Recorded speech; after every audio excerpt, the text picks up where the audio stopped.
ہماری خوش قسمتی ہے مولانا کہ آپ نے یہاں آنے کی درخواست قبول فرمائی۔ آپ کی 12 کتابیں اس وقت بھی میری میز پر موجود ہیں اور میں نے ان سے اس کیس میں بہت رہنمائی لی ہے۔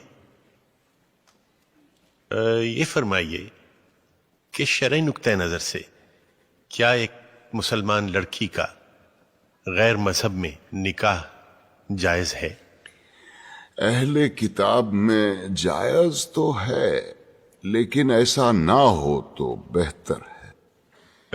وضاحت فرمائیے گا۔ ناپسندیدہ ہے خدا کی نظر میں، لیکن ناپسندیدہ تو شراب پینا بھی ہے، جھوٹ بولنا بھی ہے۔ ہم شرابیوں کو یا جھوٹوں کو اسلام سے خارج تو نہیں کر دیتے۔ اس بچی کے بیان کی جو نقل آپ نے مجھے عنایت کی تھی، میں نے اسے بہت غور سے پڑھا ہے۔ اس کیس میں تو جائز ناجائز کا سوال ہی پیدا نہیں ہوتا، کیونکہ یہ لڑکی تو مسلمان ہی نہیں ہے۔ کیا فرما رہے ہیں مولانا آپ؟ اس کے باپ کا نام حسین شاہ ہے، سید ہیں۔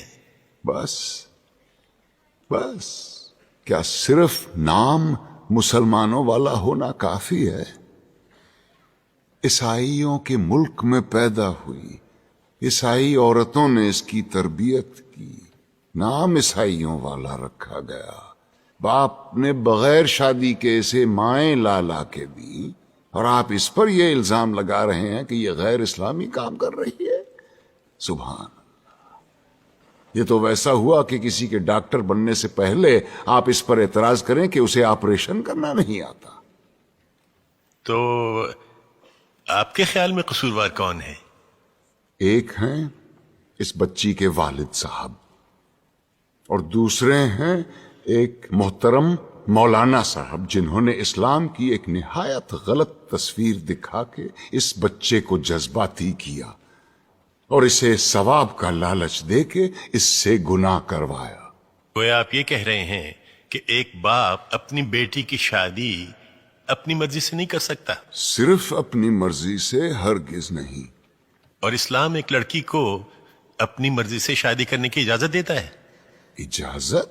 حق ہے اس کا، پیدائشی حق۔ حدیث کی کتاب کھول کے دیکھیے، ناسائی والیوم 2 چیپٹر کتاب النکاح ورق نمبر 403۔ نبی کریم صلی اللہ علیہ وسلم کے پاس ایک عورت آئی، کہنے لگی یا رسول اللہ، میرے والد نے مجھ سے پوچھے بغیر میری شادی کرا دی تھی، مجھے اپنا خاوند پسند نہیں ہے، میں کیا کروں؟ ایک لمحے کا توقف کیے بغیر آپ نے فرمایا میں ابھی تمہارا نکاح ختم کیے دیتا ہوں۔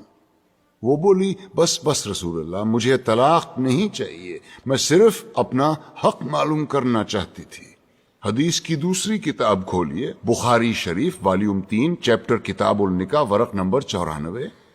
خنسا بنت خزام کہتی ہیں میرے والد نے مجھ سے پوچھے بغیر میری شادی کرا دی تھی، مجھے خاوند پسند نہیں تھا، میں رسول اللہ کے پاس گئی، انہوں نے فوراً وہ نکاح منسوخ کروا دیا۔ لیکن مولانا آپ یہ کیوں اپریشیٹ نہیں کر رہے ہیں کہ حسین شاہ نے کس مقصد کے تحت اپنی بیٹی کی شادی کی تھی؟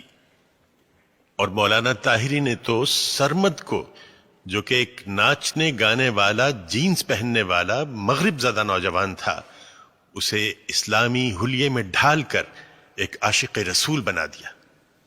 حلیہ؟ اسلامی حلیہ اور گانا بجانا یعنی موسیقی، دونوں بہت اہم موضوع چھیڑ دیے ہیں آپ نے۔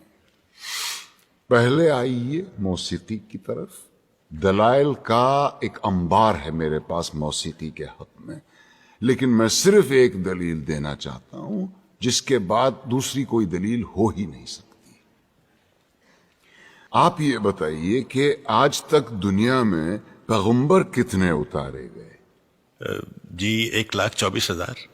اور ان 1,24,000 میں سے کتابیں کتنوں پہ نازل ہوئیں؟ جی صرف 4 پر۔ گویا یہ تو طے ہو گیا کہ یہ 4 باقی 1,23,996 پیغمبروں سے زیادہ برگزیدہ ہیں۔ بے شک ان چاروں کو اللہ نے معجزے عطا کیے. حضور کا سب سے بڑا معجزہ قرآن شریف. موسیٰ کو اس قابل بنایا کہ وہ لاٹھی سے دریا کے 2 ٹکڑے کر دے. عیسیٰ کو یہ طاقت دی کہ وہ مردے کو دوبارہ زندہ کر دے. اور داؤد کو کیا دیا؟ موسیقی. ایسی سریلی آواز اور راگوں اور سازوں پر اتنا عبور کہ سر لگائیں تو پہاڑ ساتھ گانے لگے. دنیا جہان کے پرندے مدہوش ہو کے آواز کی جانب کھنچے چلے آئیں. زبور اٹھا کے دیکھیے، یہ تک لکھا ہے کہ کن راگوں سے اور کن سازوں پہ گا کے حضرت داؤد الصلاۃ والسلام نے خدا کی حمد و ثنا کی. کیا یہ ممکن ہے کہ خداوند کریم اپنی تعریف سننے کے لیے ایک حرام چیز کا انتخاب کرے اور اپنے ایک برگزیدہ پیغمبر کو حرام چیز معجزے میں دے؟ کیا یہ ممکن ہے کہ نبی کریم صلی اللہ علیہ وسلم موسیقی کو حرام بھی سمجھیں اور حضرت عائشہ رضی اللہ عنہا سے یہ بھی پوچھیں کہ برات جس قبیلے میں گئی ہے وہ انصار ہیں اور انصار موسیقی کے بہت رسیا ہوتے ہیں، کیا تم نے برات کے ساتھ کچھ گانے والیاں بھی بھیجی ہیں یا نہیں؟ کیا یہ ممکن ہے کہ وہ موسیقی کو حرام بھی سمجھیں اور ابو موسیٰ اشعری کی قرت سے خوش ہو کر اس سے یہ بھی کہیں کہ لگتا ہے تمہارے گلے میں تو داؤد کا ساز رکھ دیا گیا ہو؟ اب آئیے حلیے کی طرف. آپ نے کہا جینس زدہ نوجوان یا اسلامی حلیہ. افسوس، صد افسوس، ہم نے معاشرت اور مذہب کو آپس میں کیسا گڈ مڈ کر دیا ہے. لباس کا تعلق معاشرت سے ہے، مذہب سے بالکل نہیں.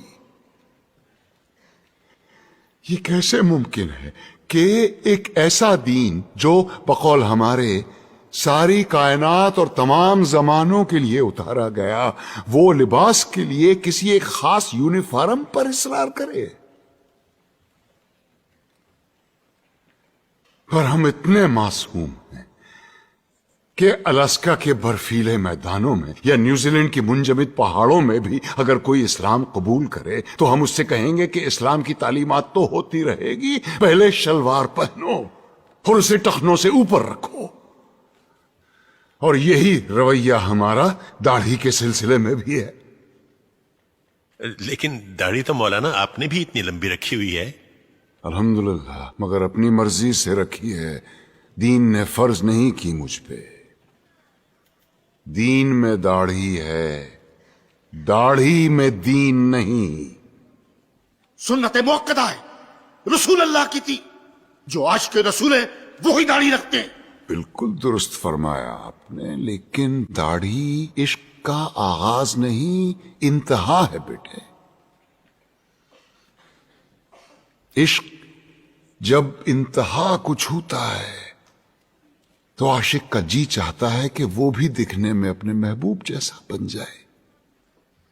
کیا خوب کہا ہے کسی پنجابی صوفی شاعر نے، سیونی مینو رانجھا آکھو ہیر نہ آکھو کوئی.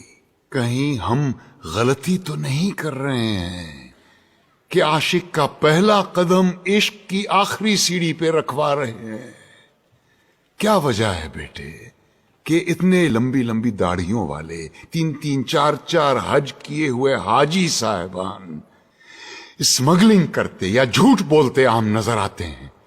وجہ یہ ہے کہ مجھ جیسے ناسمجھ عالم سارا زور داڑھی رکھنے اور شلوار پہننے پر ہی دیتے ہیں. کہیں ہم غلطی سے عاشق رسول کے بجائے عاشق ابو جہل تو نہیں پیدا کر رہے ہیں؟ کیونکہ داڑھی تو ابو جہل کے بھی تھی، لباس بھی وہی تھا جو رسول اللہ زیب تن فرماتے تھے. ترتیب الٹی ہے بیٹے. پہلے ظاہر نہیں، پہلے باطن کو ٹھیک کرو. اندر آگ لگاؤ، باہر خود بخود آئے گی. ورنہ یہی ہوگا کہ لوگ حرام کی کمائی جیب میں ڈالے حلال گوشت کی دکان ڈھونڈتے پھر رہے ہوں گے۔ اسلام یا میوزک اور اسلام یا پتلون میں سے یا نکال دو۔ یہ مت بھولو کہ اس ملک میں اسلام کی سب سے زیادہ خدمت دو ایسے آدمیوں نے کی ہے جن کے داڑھی بھی نہیں تھی اور جو کوٹ پتلون پہنا کرتے تھے، محمد علی جناح اور علامہ اقبال۔ آج تم بڑے فخر کے ساتھ ان دونوں کے نام کے ساتھ رحمت اللہ علیہ لکھتے ہو۔